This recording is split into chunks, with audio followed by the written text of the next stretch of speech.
Sistem memberikan notifikasi bahwa sesi permainan masih berlangsung. Belum ada Game Master baru yang dipilih. Saat itu pula, Atu akhirnya memahami apa yang sebenarnya diincar oleh tuannya. Menyelamatkan dirinya memang merupakan tujuan utama, tetapi itu hanyalah salah satu bagian dari rencana yang lebih besar. Takuto bukanlah sosok yang berhenti setelah mencapai satu pencapaian. Bahkan keheningan dan renungannya selama ini hanyalah sebuah sandiwara untuk menutupi niat sebenarnya. Semua sudah dipersiapkan untuk satu langkah krusial, momen ketika ia menanyakan otoritas Game Master kepada sistem.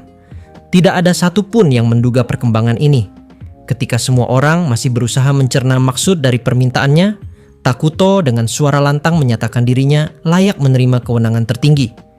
Ia menegaskan bahwa selama ini ia bermain sesuai aturan, tidak berbuat curang, tidak merusak suasana permainan, dan telah menjadi contoh sempurna bagi seorang pemain.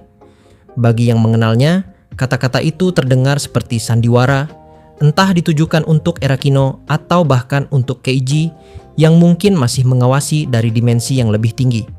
Sistem akhirnya memberikan jawaban. Sebuah notifikasi resmi diumumkan bahwa saran Takuto diterima dan seluruh otoritas Game Master kini diserahkan kepadanya. Sejak saat itu, lahirlah mimpi buruk baru, seorang pemain yang dikenal sebagai Raja Kehancuran dalam Eternal Nations sekaligus Game Master dari Elemental Ward. Namun, begitu ia mencoba menggunakan kewenangan baru itu untuk menguasai Erakino, sistem mendeteksi sebuah pelanggaran. Takuto telah melampaui batas yang tak boleh disentuh oleh seorang pemain. Hasilnya adalah hukuman ilahi. Dunia berhenti berputar, cahaya dan ruang seolah hancur, dan sebuah dimensi asing melilit kesadarannya. Alam bahaya berdentum dari kedalaman jiwanya. Ia segera menyadari bahwa dirinya sudah melanggar garis terlarang, namun sudah terlambat untuk mundur. Sistem menolak tindakannya dengan sebuah pesan yang terdistorsi, penuh error dan simbol kacau. Lalu dunia kembali bergerak dengan guncangan dahsyat. Takuto terhuyung, dadanya sesak, dan ia segera menyadari bahwa ada pertempuran pada tingkat dimensi lebih tinggi yang tidak bisa ia lihat. Ketika ia mencoba meminta konfirmasi sistem, tidak ada lagi respons. Ia pun sadar bahwa ia telah melangkah terlalu jauh. Meski gagal meraih tujuan utama, Takuto tetap menilai hasilnya tidak sepenuhnya buruk. Ia berhasil menyelamatkan Atu, mendapatkan informasi baru, meski nilainya hanya setara dengan hasil cukup. Baginya, itu sudah cukup untuk mengakhiri sesi ini. Ia pun menodongkan revolver besar ke arah Erakino yang sudah sekarat. Soalina yang nyaris kehilangan semua kekuatan, berusaha melindungi sahabatnya meski tubuhnya goyah. Namun Erakino menyadari akhir hidupnya sudah dekat, hanya bisa tersenyum lemah dan menyuruhnya menjauh.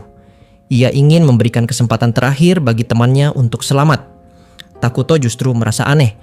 Menurut logikanya, sistem TRPG seharusnya menghapus semua efek yang menguntungkan Lenea.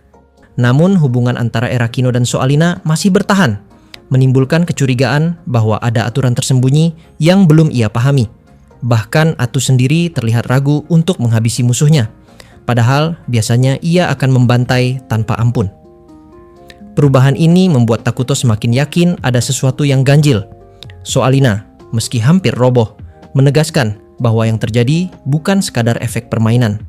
Menurutnya, ada sesuatu yang tidak bisa dihancurkan oleh kekuatan apapun, yaitu perasaan. Persahabatan dan cinta yang lahir di antara mereka adalah sesuatu yang abadi. Meskipun mungkin dipengaruhi kekuatan luar, ikatan itu tidak bisa dihapus begitu saja. Namun, bagi Takuto, semua kata-kata itu hanya omong kosong. Tanpa memberi kesempatan lebih jauh, ia melepaskan tembakan yang menembus jantung Erakino. Sang penyihir yang sebelumnya menjadi momok kini benar-benar binasa. Tubuhnya jatuh dalam pelukan sahabatnya. Soalina berteriak putus asa sambil menangis, memanggil nama sahabatnya yang sudah tiada. Erakino dengan sisa napas terakhirnya memohon agar Soalina tetap hidup demi dirinya. Tangisan pilu itu menggema di tengah kehancuran, menjadi bukti akhir dari salah satu penyihir pembawa malapetaka. Takuto hanya menatap dingin, menganggap semua itu tidak lebih dari bagian kecil dari permainannya. Ia mungkin akan merenungkan perkataan tentang perasaan suatu hari nanti. Tetapi bagi Raja Kehancuran, hari itu hanyalah penutup dari satu sesi, permainan yang penuh manipulasi, kebohongan, dan tragedi. Senso Alina dari Blooming Burials berdiri di tengah reruntuhan. Tubuhnya gemetar, jiwanya koyak oleh bayangan masa lalu. Perasaan bersalah membelit dirinya seperti rantai yang tak terlihat. Sosok yang menyerupai Erakino berdiri di hadapannya. Namun, Soalina tahu betul, itu hanyalah ilusi jahat yang diciptakan Takuto Ira. Bayangan itu menyoroti luka paling dalam yang dimilikinya. Kesalahan, kelalaian, dan dosa yang tak pernah bisa ditebus. Soalina merasakan dunia seakan runtuh kembali ke dalam dirinya. Ia sadar, kesombongan kecil yang pernah tumbuh di hatinya kini berbalik menjadi kutukan. Ia sempat percaya bahwa dirinya bisa meraih kebahagiaan sederhana, bahwa dirinya bisa memiliki kembali hari-hari ceria bersama Erakino, bercanda layaknya seorang gadis biasa, bukan seorang sain. Namun kenyataan merenggut semua itu. Yang tersisa hanyalah kebenaran pahit. Dirinya tidak lebih baik dari penduduk desa yang dulu ia bakar habis, sama-sama serakah, sama-sama buta, dan sama-sama membawa kehancuran pada orang-orang yang dicintai. Sosok ilusi itu menancapkan kata-kata seperti pisau ke dalam hati Soalina. Ia pun terisak, merelakan dirinya dihancurkan. Dalam hatinya terbersit sebuah keinginan putus asa. Mungkin dengan kematian, ia bisa kembali bertemu dengan mereka yang telah pergi. Dengan Erakino, dengan keluarganya yang dulu terbakar, dengan semua orang yang telah ia korbankan. Ia siap menerima hukuman, siap menebus dosanya dengan akhir hidupnya sendiri. Cakar tajam yang menyerupai milik Erakino meluncur ke arahnya, lebih cepat dari mata telanjang. Cahaya suci yang melindunginya runtuh seketika. Di momen itu, Soalina menutup mata dan pasrah. Namun kematian tidak datang. Sesuatu menghalangi hantaman maut itu. Ketika ia membuka mata, tubuhnya terhuyung kaget. Di hadapannya berdiri sosok yang sudah renta, namun tetap tegak bagaikan tembok terakhir yang melindungi dunia dari kegelapan. Veld Saint Venekahmair, tubuhnya berlumuran darah, perutnya terbelah oleh luka dalam, dan kain penutup wajahnya compang-camping. Meski tubuhnya hampir roboh, sorot matanya masih menyala dengan keyakinan. Ia mengorbankan sisa hidupnya demi menahan serangan itu. Darah Vene menetes ke tanah, membentuk genangan merah pekat. Suara napasnya berat, setiap hembusan bagai pisau yang menusuk paru-parunya sendiri. Namun ia tidak goyah. Ia berdiri di antara Soalina dan bayangan Takuto, memaksa dirinya menjadi tameng terakhir bagi seorang gadis yang hampir menyerah pada nasib. Sorot mata Soalina melebar, terperangah oleh kenyataan yang tersingkap. Di balik penutup wajah, Vene bukanlah wanita muda sebagaimana suaranya yang anggun selama ini. Ia adalah wanita tua, keriput, yang sudah lama menanggung beban kutukan Saint. Soalina baru menyadari bahwa seperti dirinya, Vene juga membayar harga mahal untuk kekuatan suci yang ia miliki. Kesadaran itu menusuk hatinya lebih dalam daripada hinaan Takuto. Mereka semua sama, setiap Saint menanggung harga masing-masing. Namun, meski tubuhnya rapuh dan waktunya di dunia sudah menipis, Vene memilih untuk tetap berdiri. Ia tidak menyerah, ia masih memiliki sesuatu untuk diperjuangkan. Perang di sekeliling mereka semakin kacau. Pasukan kegelapan mengerubungi medan. Udara dipenuhi bau darah, logam, dan debu yang terbakar. Jeritan prajurit bergema, bercampur dengan suara sihir dan ledakan. Langkah-langkah pasukan Minogra berderap menekan, bagaikan suara palu kematian yang siap menghancurkan semua harapan. Takuto Ira, sang penguasa kegelapan, berdiri dengan aura yang menjulang. Namun tiba-tiba, tubuhnya terguncang. Ia menekan kepalanya dengan kedua tangan, wajahnya terdistorsi oleh rasa sakit. Bayangan mengerikan yang ia ciptakan berguncang. Bentuknya terdistorsi seperti kaca yang retak. Sebuah kekuatan yang tak kasat mata, entah dari dimensi mana, tampak menembus pertahanan mutlaknya. Soalina dan Vene sama-sama terdiam, kaget oleh pemandangan itu. Untuk pertama kalinya, sosok yang tampak tak terkalahkan itu terlihat rapuh, namun hanya sekejap. Takuto segera mengendalikan dirinya kembali. Ia memanggil pasukan dan bawahannya, menyatukan kekuatan untuk mundur. Minogra pun bersiap melakukan evakuasi. Pasukan kegelapan berkumpul rapat di sekeliling raja mereka. Sementara Takuto mengucapkan mantra teleportasi, suasana berubah drastis. Bukan kemenangan para Saint yang dirayakan, melainkan jeda singkat dari malapetaka yang akan datang lagi. Sebelum menghilang, Takuto menatap Soalina dan Vene dengan senyum penuh superioritas. Ada nada dingin dan sabar dalam suaranya, seolah ia hanya menunda permainan ini untuk kesempatan berikutnya. Dengan cahaya teleportasi yang berkilau gelap, ia dan pasukannya lenyap, meninggalkan medan penuh kehancuran dan darah. Soalina terdiam, tubuhnya masih gemetar. Jantungnya berdetak liar. Fene yang berdiri di depannya mulai terhuyung. Darahnya semakin deras. Perasaan bersalah dan putus asa yang sempat menghancurkan dirinya kini bertabrakan dengan secercah harapan tipis bahwa masih ada yang rela berkorban demi dirinya, demi dunia ini.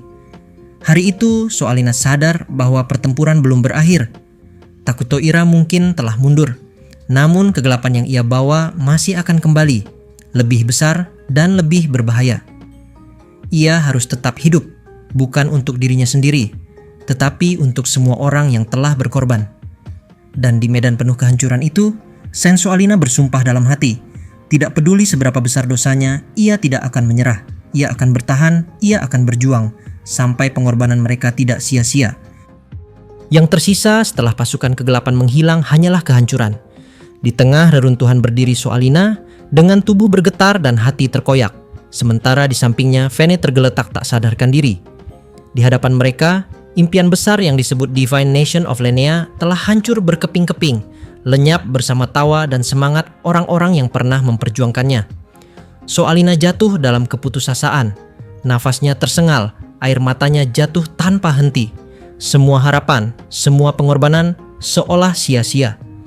Dalam kegelapan yang menyelimuti hatinya, ia hampir bisa mendengar kembali suara Erakino. Suara riang, keras, dan begitu mengganggu, namun tak pernah bisa ia benci. Seakan-akan jika ia menoleh ke belakang, sahabatnya itu akan muncul dari balik pilar, tersenyum nakal seperti biasanya, seolah semua ini hanyalah lelucon buruk. Namun kenyataannya jauh lebih kejam. Erakino sudah tiada. Dunia telah merenggutnya, meninggalkan luka yang tak mungkin sembuh. Kesedihan yang menumpuk akhirnya meledak. Soalina meraung sekuat tenaga, jeritan panjang yang menusuk langit dan merobek kesunyian medan perang. Itu adalah jeritan seorang Sain yang kehilangan segalanya, impian, sahabat, dan alasan untuk tersenyum. Saat itu, yang tersisa hanyalah air mata, kesepian, dan rasa bersalah yang menghantui dirinya tanpa akhir.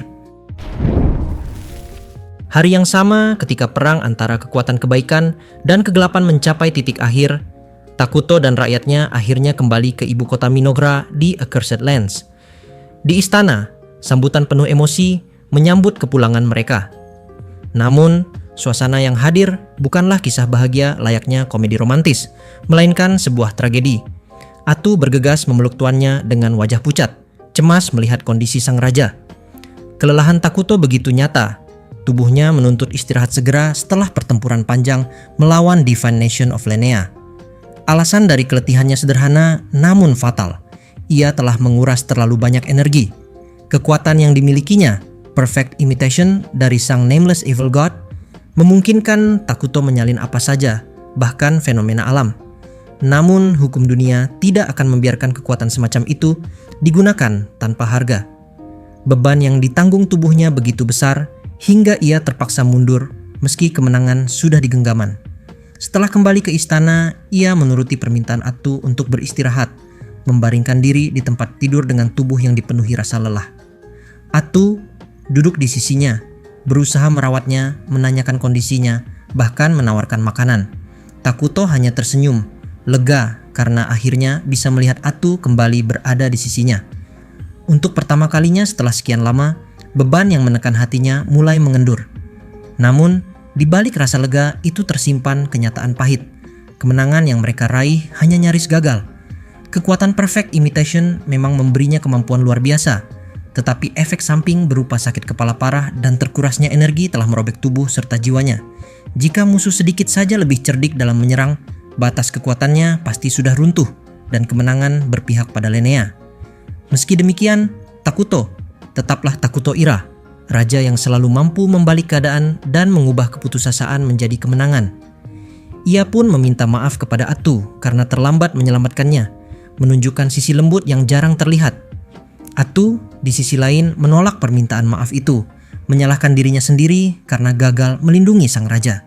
Keduanya terus saling menyalahkan hingga akhirnya tawa mereka pecah, menyadari bahwa masing-masing memiliki kekurangan untuk diperbaiki. Suasana yang tenang menyelimuti kamar itu seolah memberi mereka waktu singkat untuk merasakan kembali kedamaian setelah hari-hari penuh guncangan. Hingga kemudian Takuto meminta satu hal kecil pada Atu, bukan perintah, melainkan sebuah permohonan. Ia memintanya untuk bisa lebih akrab dengan rakyat Minogra dan para bawahannya. Permintaan itu terdengar sederhana, tetapi membuat Atu bingung. Ia merasa sudah melakukan segalanya untuk berbaur dan dipercaya. Namun, melihat kesungguhan Takuto, ia akhirnya menerima permintaan itu. Untuk mengikat janji, Takuto mengulurkan kelingkingnya. Atu terkejut sekaligus malu menyadari bahwa ini adalah kali pertama ia melakukan pinky promise. Begitu juga Takuto. Mereka pun saling mengaitkan jari kelingking, menyatakan janji dengan cara sederhana namun penuh makna. Saat janji itu selesai, Takuto membiarkan dirinya terhanyut oleh kelelahan. Suaranya melemah dan tubuhnya terbenam dalam ketidakberdayaan. Atu tersenyum tipis, berniat memberi waktu istirahat penuh pada sang raja. Namun, sebelum ia benar-benar meninggalkan kamar, Atu melihat sesuatu yang membuat hatinya membeku.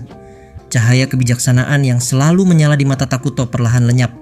Ketika ia memanggil, sang raja menatapnya dengan pandangan kosong, bingung, dan terasing. Lalu, dengan suara lemah, ia bertanya, "Siapa kau ini?" Atu hanya bisa terpaku. Dunia yang semula terasa tentram kembali runtuh dalam sekejap. Apa yang terjadi setelah itu menjadi pukulan yang lebih mengejutkan dan tragis bagi Minogra, bahkan hampir setara dengan kematian sang raja sendiri. Sejak hari itu, Takuto Ira, raja dan panglima Minogra, jatuh ke dalam kondisi amnesia total. Ia tak lagi mengingat siapa dirinya, di mana ia berada, atau dengan siapa ia berbicara. Satu-satunya yang tersisa hanyalah kemampuan untuk berbicara, serta pengetahuan dasar mengenai nama benda-benda. Semua kenangan tentang orang-orang dan peristiwa telah lenyap. Yang lebih buruk lagi, ia menghabiskan sebagian besar waktunya dalam tidur yang dalam, seakan-akan jiwanya terkunci di balik tabir kelam. Di kamar pribadinya yang remang, Atu terus berjaga di sisi ranjang, menatap wajah sang raja yang terlelap dengan sorot mata yang letih dan hancur. Ketika sebuah ketukan formal terdengar di pintu, ia mengizinkan tamunya masuk. Elder Moltar melangkah masuk. Wajahnya memancarkan beban besar meski tidak setampak Atu. Ia menanyakan kondisi sang raja, namun jawaban Atu tetap sama seperti hari-hari sebelumnya. Takuto terbaring lemah, hanya sesekali membuka mata tanpa mengenali siapapun. Moltar, meski terpukul, mencoba menenangkan dirinya. Ia pernah menyaksikan sang raja bangkit dari kematian sebelumnya. Keyakinannya tidak goyah. Takuto pasti akan kembali, bagaimanapun caranya. Karena itu ia mendedikasikan dirinya untuk mencari penyebab hilangnya ingatan sang raja, sembari menjaga stabilitas bangsa. Namun, Atu meyakini bahwa semua ini bukan akibat serangan luar, melainkan harga dari penggunaan kekuatan Takuto sendiri. Ia menyalahkan dirinya, merasa bersalah karena tak mampu menghentikan sang raja dari mengorbankan diri terlalu jauh. Moltar pun menyadari hal itu. Kekuatan Takuto memang luar biasa, hampir mutlak. Namun, kekuatan sebesar itu pasti memiliki konsekuensi, dan kini dampaknya terlihat nyata. Karena itu, ia menggerakkan seluruh bawahannya, menyelidiki sihir gelap, serta mencari teks kuno yang mungkin bisa membantu memulihkan kekuatan sang raja. Sementara itu, Atu semakin terjerumus dalam perasaan rendah diri. Ia merasa tak berharga, tak berguna, selalu kehilangan kendali ketika saat terpenting tiba. Baginya, ia hanyalah bayangan tak berarti dibanding Takuto, sang raja yang selalu berdiri gagah menyelamatkannya. Namun, kedatangan Moltar bukan sekadar untuk melihat kondisi Takuto. Ia datang untuk meminta Atu mengambil alih tanggung jawab. Sebelumnya, Takuto sempat menyerahkan kepadanya wewenang sebagai panglima sementara ketika ia masih sadar. Itu berarti Atu memiliki kuasa penuh untuk mengatur pembangunan, memproduksi unit, serta memimpin bangsa di masa genting ini. Mereka membutuhkan seorang pemimpin segera, baik untuk menguatkan negara maupun menyelidiki apa yang tersisa dari Divine Nation of Lenea serta para Saint setelah kekalahan mereka.